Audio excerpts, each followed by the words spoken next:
Welcome to the Tree Off the Tee podcast, and today is a very special day. It's 1 year since we established the podcast, and today we have a truly special guest for episode number 50.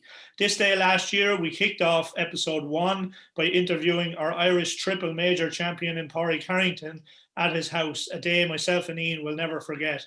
And to be honest, today is another one of those magical days. Our guest today is also an Open champion. He won an Irish amateur at Royal Dublin just before he turned professional.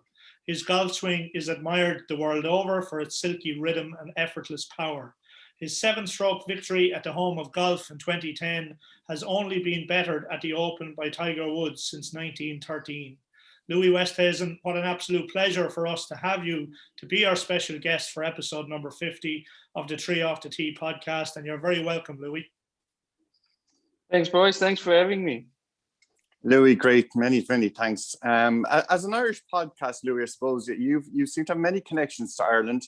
Your coach, of course, is Justin Parsons there up in Sea Island, Georgia. And we just had him on the pod there before Christmas. And you've recently added Colin Byrne as your caddy. Now, I know Colin has worked with famous South Africans like Ernie Els and Retief Goosen. But I suppose you were working previously with a kind of a caddy share with Greg Harman being the one. But COVID, I suppose, has maybe put an end to that. So how did the chat with Colin come about? And I know he's been on the bag there for about the last 2 weeks. Yeah, COVID is the last year was very difficult with caddies for me. They're both South Africans, Greg and Wynand. We also call him Dachi. And so Dachi was in the busy doing his O visa, and then COVID happened, so everything was put on hold. So he's still sitting back in South Africa. He can't get a visa. Nothing is open to get visas. And so he's stuck over there. I don't know when he'll be back. Greg, recently moved to Australia where he lives now with his family. And it was so difficult for him going back. He needs to quarantine. He needs to pay for his own hotel when he quarantines. And then, restrictions on traveling. And so he decided to take the season completely off and see that he can settle in with his family as well, and hopefully he can come back next season. But I know Colin caddied for Rafa, but they I think 3 or 4 years, and such a good lad and a good boy. And I gave him a call and say, listen, I heard you split up with Rafa, and any chance you can help me out for at least the season. I just needed a little bit more stability caddy wise, and knowing that I've got a caddy every week and not getting a call, I can't make it, that type of thing. We worked out nicely first 2 weeks, made 2 cuts, so he's an 100% record. But listen, talking about COVID as you did there, you had a bit of a scare a couple of weeks back yourself, I think, where you had was it a false positive test on the Monday at the Phoenix Open, but I know subsequent tests came out that they were negative. So I think your movements in that were limited. But we have to talk. Did you have any symptoms? It's a pretty scary time, even to be, even the false positive test. Yeah, I mean, look, I live in my RV when I'm out on tour, so I go nowhere. I've got my food on my RV. I'm between that and the golf course every day. So you literally just go quickly into the shop and get your stuff, and out you go again. But I just feel you can pick it up anyway nowadays. You try to be as safe as you can, but I think we're all going to get it somehow. We were driving. So me and Charles Watchell was driving from both in our RVs. We were going from Torrey Pines to Phoenix, and we got there Monday afternoon. We were getting ready to go to Tim Clark's house to have a nice South African barbecue there in Scottsdale. And then, we got there, did our test. And then normally like 2 hours later, you get your results. And we're sitting next to each other, and we've done everything together the last 10 days because we've been traveling together. We're next to each other, parked the RVs. We've been cooking every night, some, steaks on the fire. So next thing I get a call from the doctor saying, I'm positive. So immediately I get up off my chair and I walk to the side. I said to Charles, I'm positive. He's like, no, if you got it, I've got it. He says to us, I know that. So he's negative, I'm positive. So the doctor said, you feeling good? I said, I've got 0 symptoms. I mean, I'm fine. So he says, okay, so I can either, what I can do is have another test tomorrow morning. If I'm negative, sometimes you get false positives. So I'm like, this is 32-hour drive in the RV because I'm not allowed to fly now back home. So I'm like, man, I'm getting in my RV and driving home tonight. So then this way, that way. And the doctor phoned me like an hour later. He says, they've spoken to some specialist on COVID testing. He says, my numbers look like it should be negative. There's something very fishy. They want me to stay and at least test Tuesday morning. So I'm like, okay, I'll stay. So test Tuesday morning, negative.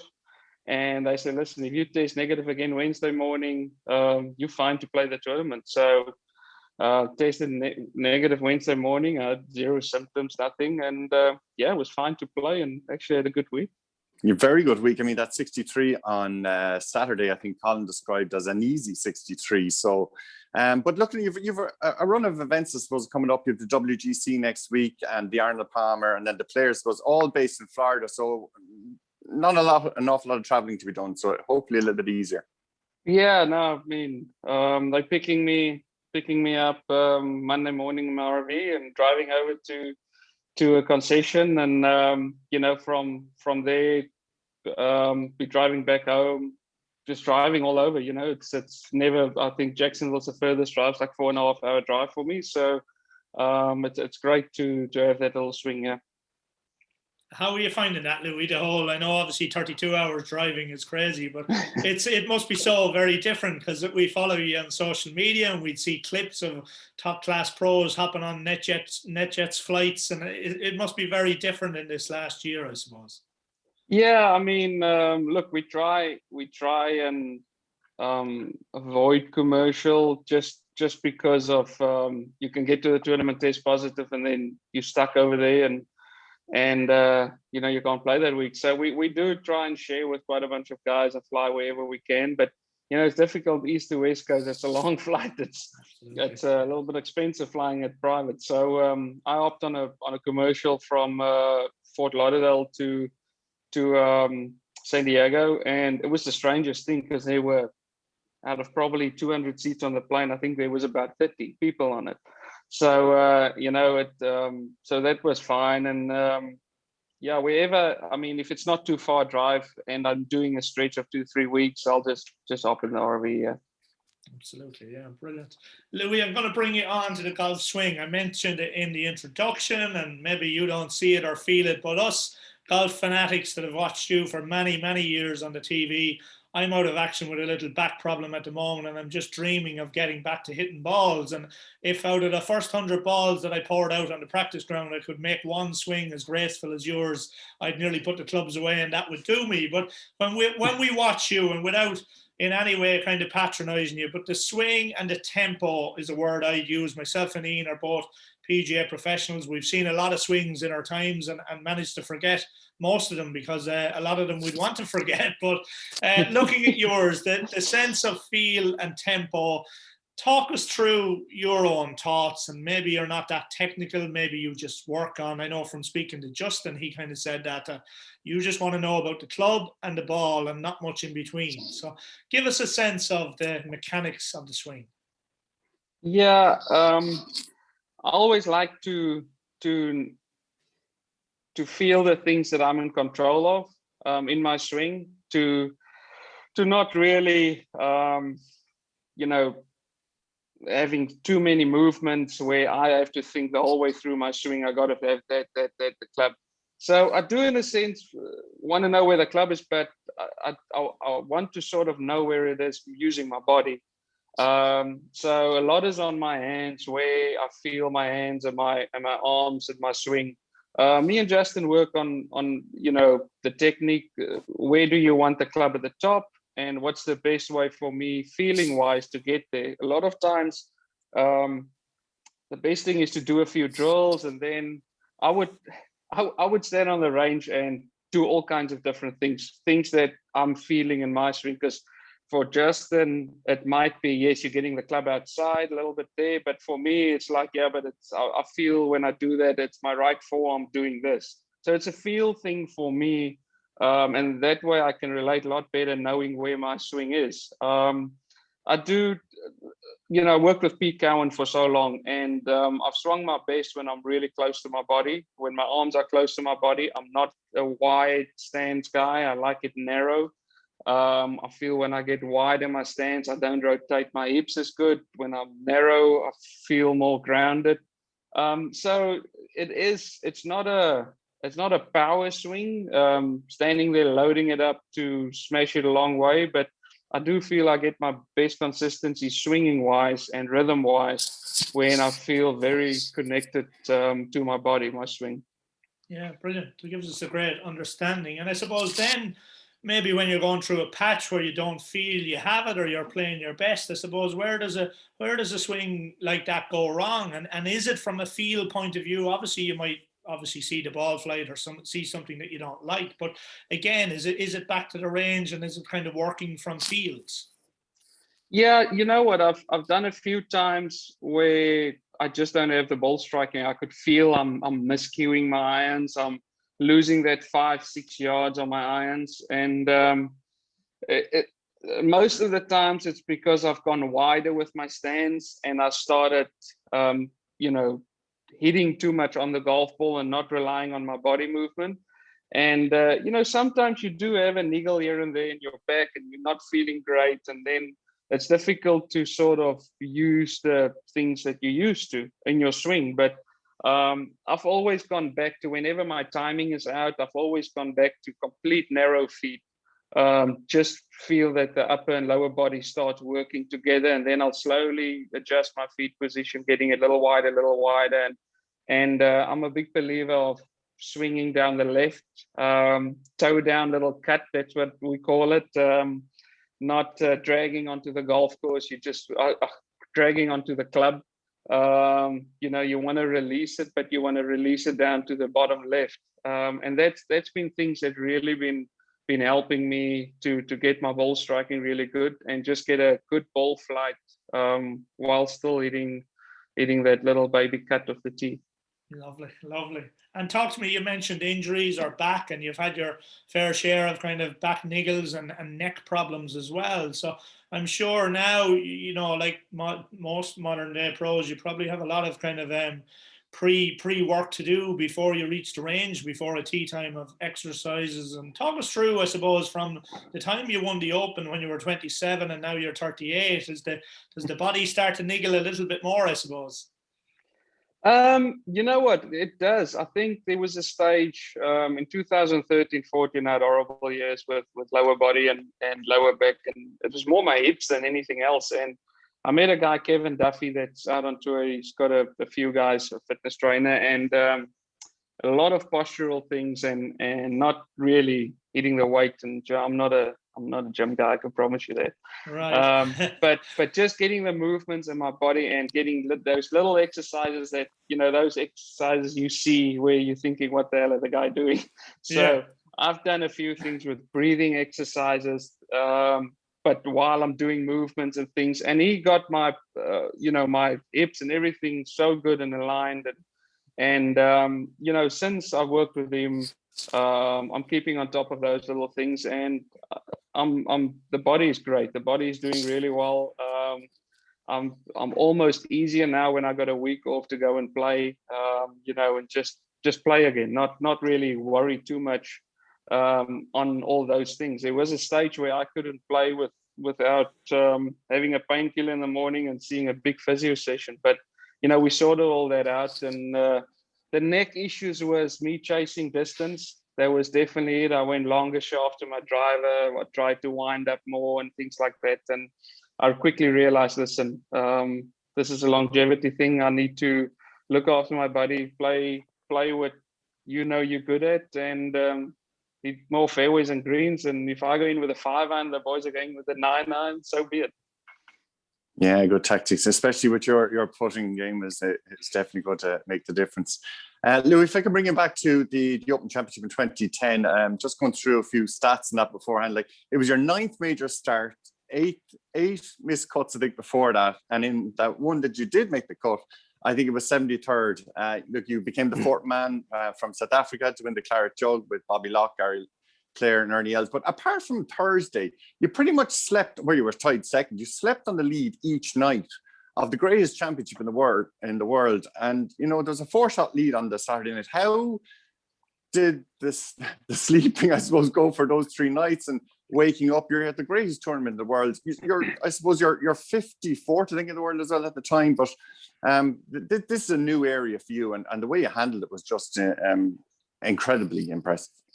Yeah.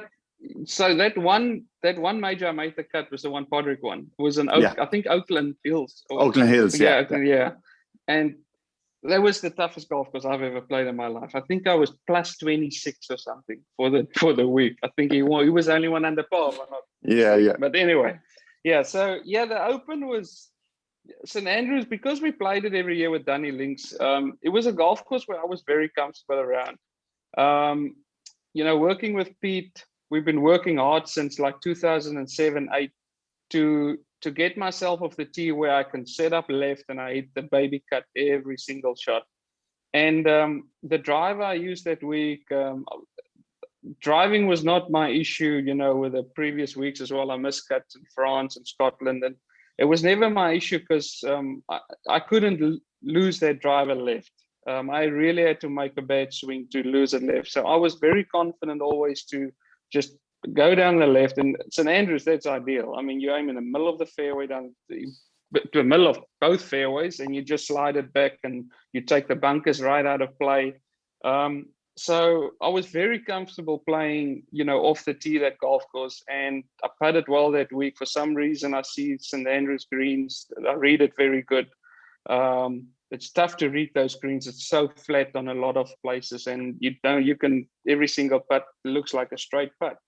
But yeah, I felt comfortable, and then obviously I had the lead Friday night and played. What helped me, played with Mark Alcavecchia. So such a nice guy, and we had a good fun day on Saturday. And I did nothing special on Saturday, but I knew it was a day not playing myself out of the tournament, just to have a good solid round and see where I am for Sunday. And then, yeah, obviously, you know, Sunday playing with Paul was a bit nervous. You know, he was by far the favorite. 4-shot leads, it's nothing really.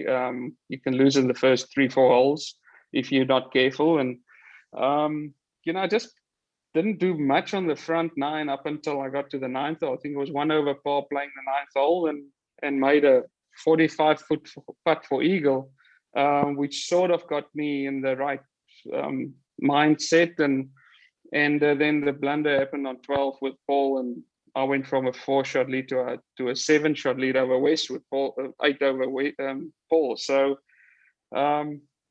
you know, it was fine. The sleeping between Saturday and Sunday, I think I was too stupid to realize what I was sleeping on or what type of lead.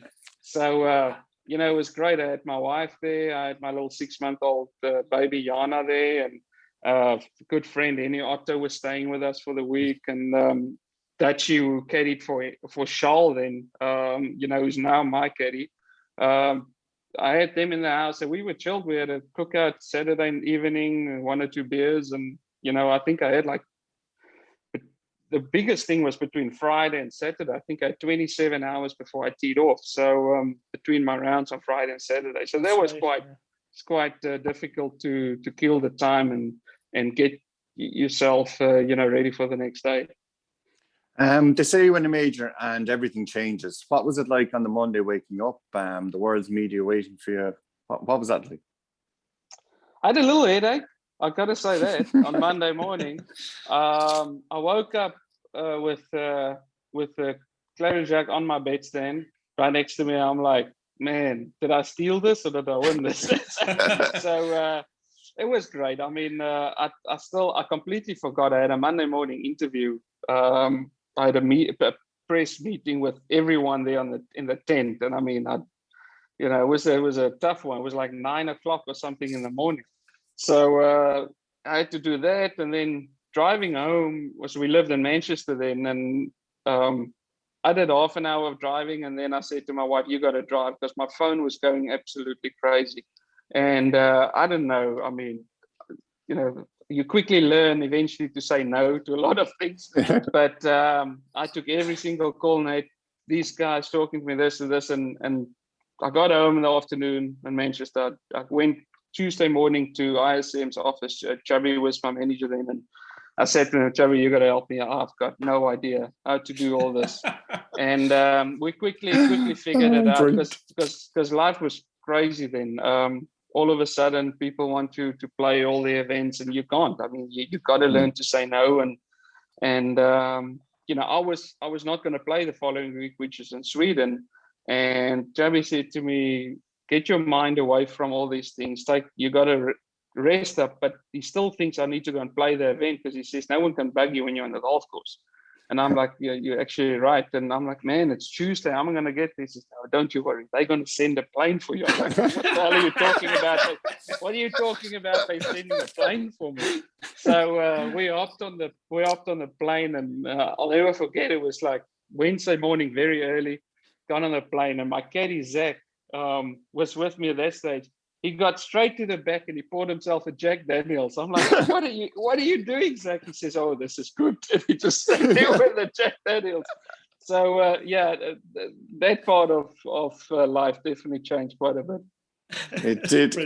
Look, we've gone 5 years. This love affair with St. Andrews. I know it didn't end as you would have liked, but you did get that. There's one thing I really want to focus on is the 10-foot putt for birdie to get you into the playoff. And I'm wondering, how do you approach moments like that to get into the playoff with Zach Johnson and Mark Leishman? Is it self-awareness, breathing, a flawless routine that you just rely upon? Because you've all the history, the weight in the world, but I'm sure your head isn't there. I suppose for a lot of our listeners who are PGA professionals or young guys that are playing in tournaments, we'd love to know what it's like to be in a situation like that. Yeah, under pressure, your biggest thing is routine. Don't go out of your routine. Do what you do on every single shot or every single putt, and never get out of that routine, because that sort of helps you to focus. So I got to go back to US Open 15. I struggled before going into that week. I wasn't great with my putting. I felt like, I think I went back to reverse grip, and I just struggled a little bit. And I started looking at Jordan Spieth at that time, which was, the guy everyone wanted to putt like. And I got very tentative on 5 to 10 footers. I didn't make a good positive stroke. So I started looking at the hole.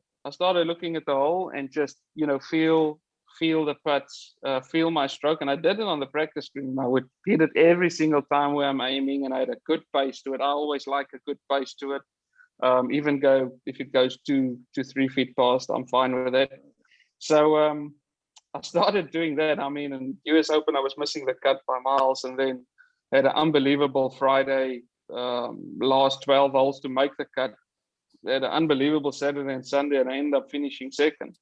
And then I got to the Open, and I started looking at the hole again, just to get the feel of my speed. And that part, I looked at the hole. That 10-footer I had on 18, I looked at the hole, and I just said to myself, I would go through my old routine, and my last thing would just be looking at the hole and seeing the ball going in the hole, and I just stroked it. And I remember I hit it pretty firm it was probably going to be 3 to 4 It was feet going, past it was traveling, yeah. If it missed. But at that stage, you just want to make it to get in the playoffs. And I played, I got to the 14th hole, and the wind switched on us, and we played 14, 15, 16, 17 straight into the wind. So my second shot on 16, I drive a 4-iron. And that's you normally way less in than that. So it was difficult, and I felt I did unbelievable just to get into the playoffs. And what I put. I suppose then we looked at the highs and the lows. You weren't playing great, I suppose. You got second in the US Open. Obviously, it's a great finish at the Open Championship. But how do you come away from a result like that? Are you a person that can just wipe away the disappointment immediately, or do you focus on the positives, or what way do you take on a tournament like that?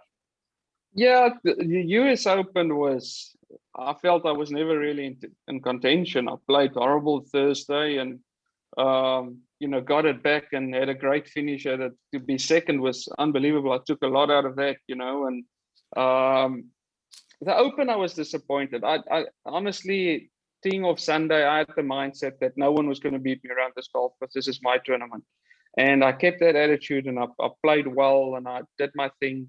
And, obviously the guys were scoring good numbers in front, and I was a little on the back foot coming in, but I never did anything that really put me completely out of it. I still even teeing off in the playoff there, I was very focused on this is my tournament, and that was disappointed too. But you learn to quickly get over it because you're probably playing in a couple of weeks again, and you need to forget about it.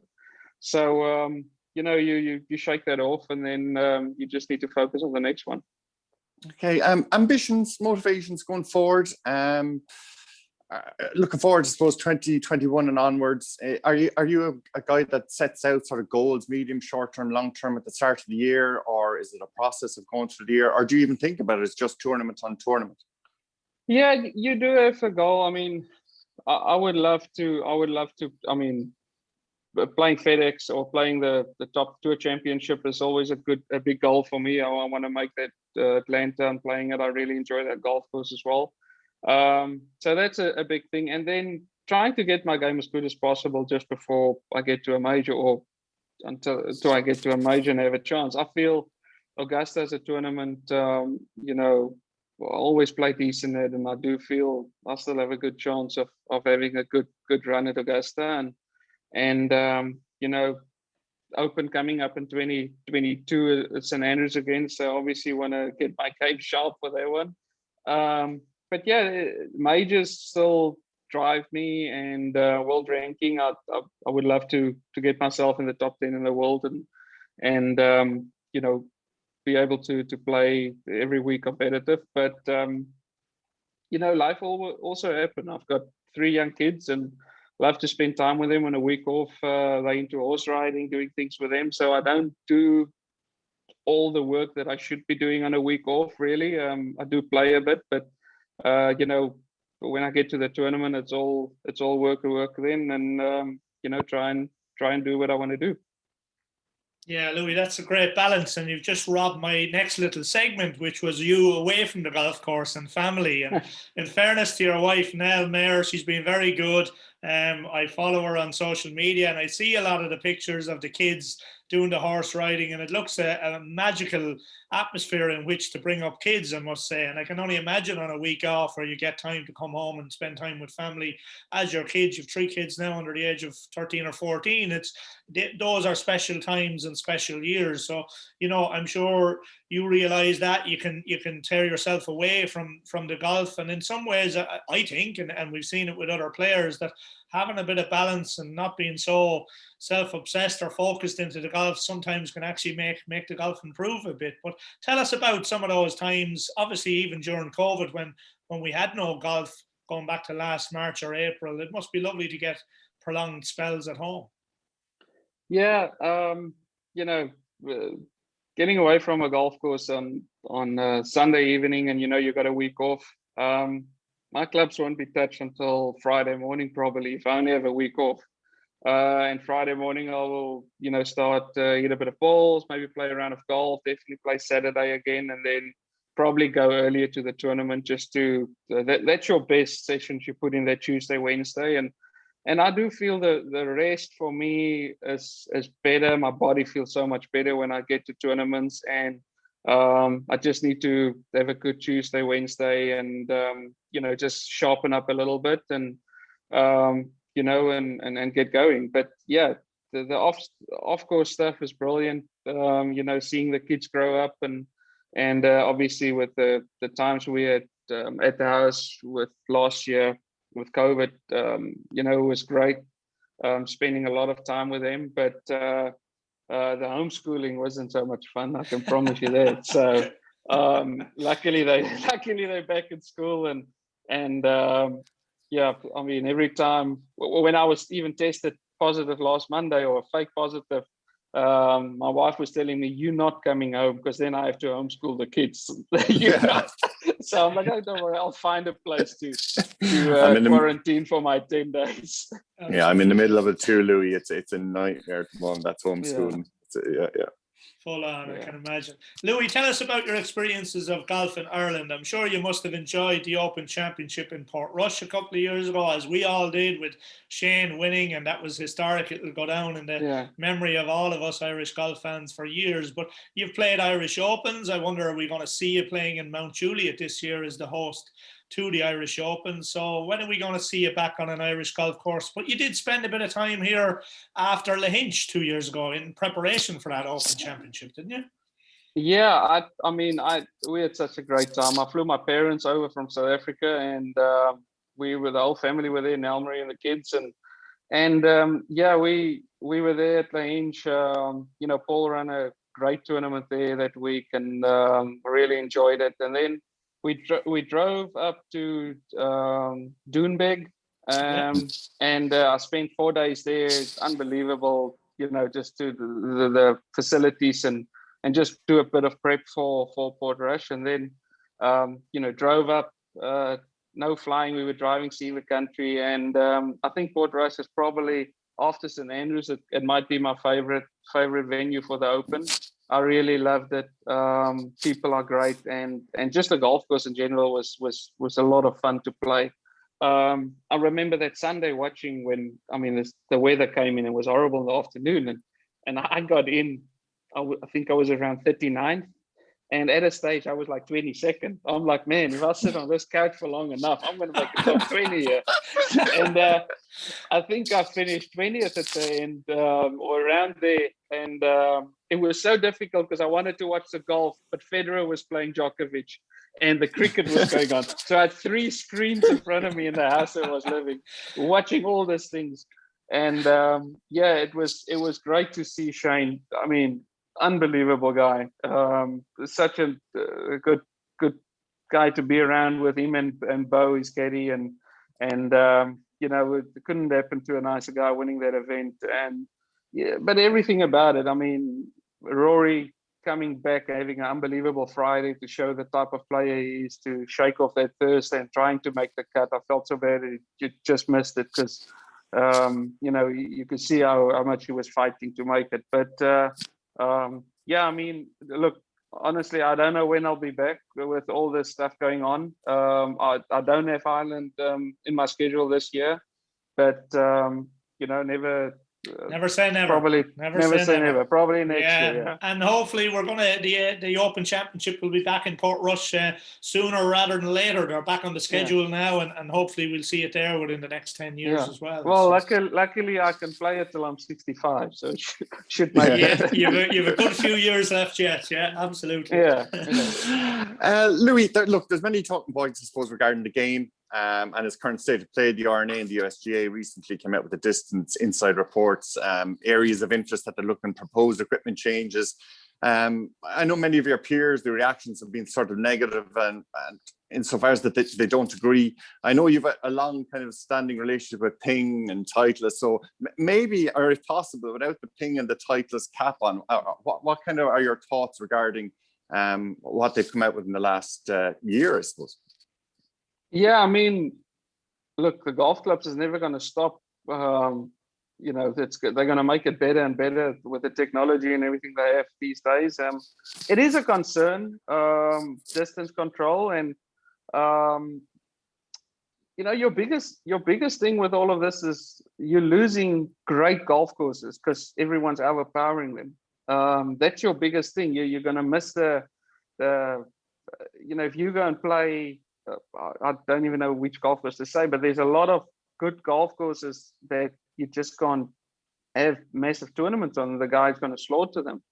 I do think they need to set up golf courses better these days. I'm a big believer of narrowing fairways after 310 or whatever yards, narrowing the fairway, growing the rough, make it wider at around 280, 290, and force the guys. When last have you seen a guy hit a 3-wood off a tee or a 3-iron off a tee? You just don't do that anymore. You hit driver. And they're talking about getting golf to be faster. There's no chance we're playing golf faster rounds. The golf courses we're playing is close to 8,000 yards. So you're not gonna have fast. I mean, Erin Hills that we played, that have just over 4 hour round of golf there. It's impossible. You walk, the distances between greens and tees you're walking is ridiculous. How much time you just spend walking getting to the next tee. We played, for instance, Torrey Pines, which is an unbelievable golf course, but walking from the 14th hole to the 15th tee is a good, I want to say, 160 yards. Our tee shot on 15 is actually behind the guy's second shot they hit on 14.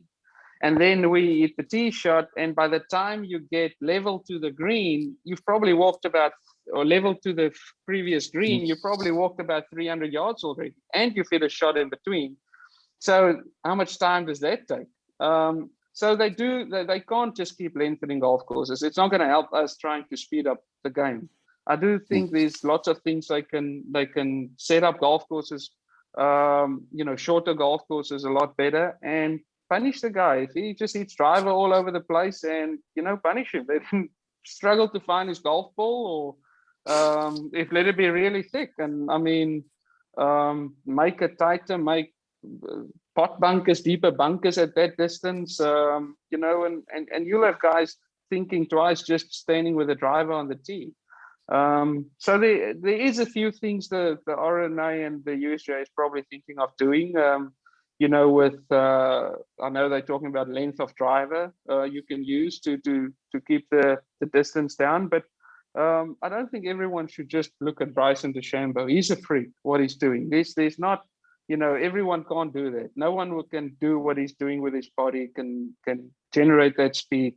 You can't build a golf course for him. But what I've seen on tour, even though lengthening it and doing everything, they're making it easier for the longer hitters, because they're always going to be long. So they're just hitting their drivers, and the only thing they're doing is just the golf course are more and more set up for the longer hitter than it is to the guy that plays percentage golf and just trying to hit fairways and greens.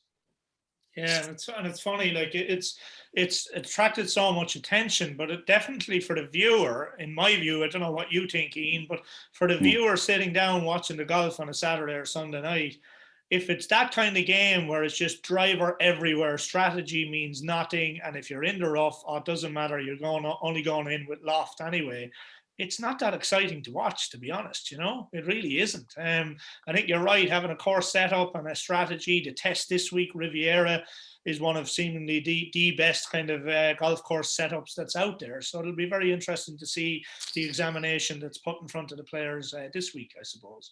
Louis, go ahead, yeah, sorry. You look at the like Pebble Beach is a great example. Pebble Beach is probably one of the best US Open setups there is. It's the toughest greens to hit. It's so small. The rough is so severe around the greens, and so you want to come out the fairway into those greens, because if you're coming out the rough, there's no way you can hold the green or control your shot. And around the greens, you had no shot if you missed it. So that was, to me, great. Set up the way they did it. You have to hit fairway, and you have to, then at least you got a good chance coming out the fairway hitting the green. You still miss greens, but you had a good chance. And it's a pity that you don't see that type of golf anymore. I'm keeping a very close eye on you, Louis, for the US Open. You mentioned Pebble in 2019. You were 7th. You were 3rd in winged foot for the US Open last year. You played very well in Torrey Pines 2 weeks ago at the Farmers, and you're going to hop back there for June. So my local bookies down here, I'm gonna empty a few euros on you for June. There's no pressure whatsoever. Thank you. Louis, we're going to zip on. When we finish our interviews, we always have a quick 9 questions with our interviewee. So a rapid fire round. Some of these will make you think, I'm sure, but I'll kick it off on hole number. We play the back 9 of your favorite course. So what course would you like to play this little 9-hole quiz on? What's your favorite back 9? Got to be Augusta. Favorite back 9. Very good. So hole number 10, that's strong par 4 down the hill. Here we go. Who was your hero or idol growing up? Who was my hero or idol growing up? Ernie Els. Very good. Yeah, mine too. Okay. Bucket list course you haven't played.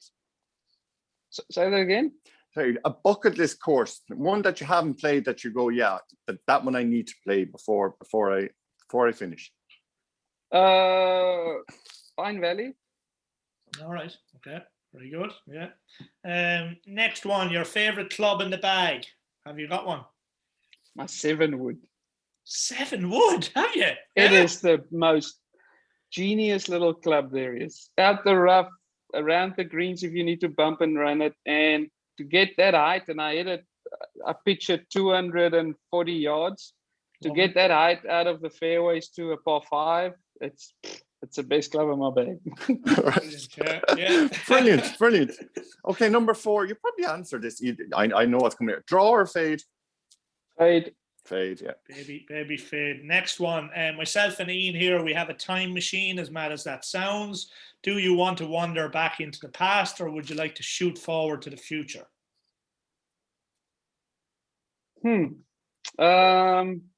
Probably wander back in the past. Why? I don't know, make a few putts I missed. As good a reason as any. We'd all love a go at that. Yeah, can't argue with that, I suppose. Okay, your favorite. Sorry, Louis, go on. No, see, I would have gone back to 2012 and make sure Bubba's ball was kicked into the bush on 10. He still would have got it out. Oh yeah, probably. Yeah. We didn't want to bring it up, Louis, so we just didn't want to bring it up. Your favorite Irish golf course you've played? I suppose you've answered that one as well. Man, I got to say Portrush. I really enjoyed it. I got to say Portrush. Yeah. Yeah, absolutely. Next one, we're on to hole number 16, that lovely par 3, with the back left pin position here. Your favorite tournament venue? Which event that you play every year that you really love going to? The Open Championship. The Open Championship is just it just gives you a different sort of vibe when you arrive at the Open.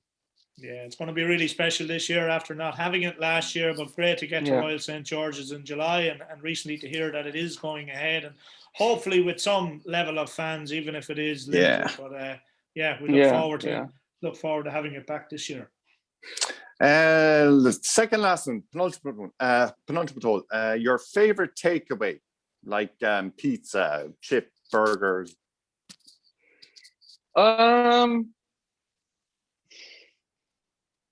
PF Chang's.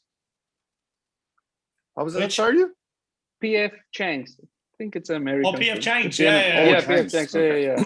Yeah, I've heard of it. You're probably happier doing your own barbecue anyhow, I'd imagine. You know? Yeah, I don't really do take that. I do my own thing. Right. Last hole, last question. What is your dream 4-ball, Louis? If you had your chance, alive or dead, who would be in your dream 4-ball? I would have loved to play with Bobby Locke. I would have loved to play with Jack Nicklaus in his prime. And I would say my last one, I would say Arnold Palmer. I think that would have been a really, really good 4-ball. Absolutely. Yeah, that sounds like a great 4-ball. Yeah, fantastic. Louis Westhuizen, thank you so much for your time. We wish you all the very best for the coming year. Hopefully we'll get you back here maybe next year. But thank you so much for coming on the pod on what is a big anniversary for us. So thank you very much, and we wish you all the very best for the rest of the season. Thanks, guys. Thanks for Cheers, having me, man. Louis. Thanks so Cheers, much. Louis. Best of Thank you. luck. Thank you. Take Thank care. you No very worries. much.